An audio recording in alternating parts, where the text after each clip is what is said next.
দর্শক, আমি এই মুহূর্তে সরাসরি যুক্ত হয়েছি একটি দুঃখজনক ঘটনা নিয়ে। আমি আছি নোয়াখালী সদর উপজেলার ৫ নং বিনোদপুর ইউনিয়নের ৪ নম্বর ওয়ার্ড সৌদি আরব প্রবাসী কাইয়ুম মিয়ার বাড়িতে।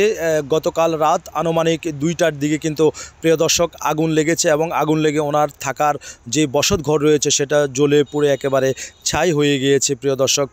তার পরবর্তীতে তারা কিন্তু 999-এ ফোন দিয়েছেন এবং নোয়াখালী মাইজদি ফায়ার সার্ভিসের এখানে কর্মকর্তারা এসে কিন্তু ফায়ার সার্ভিসের ইউনিট এসে কিন্তু আগুন নিয়ন্ত্রণ করেছেন এবং ফায়ার সার্ভিস ইউনিটের সাথে কিন্তু বাংলাদেশ পুলিশ বাহিনীর সদস্যরাও কিন্তু ঘটনাস্থলে প্রিয় দর্শক এসেছেন।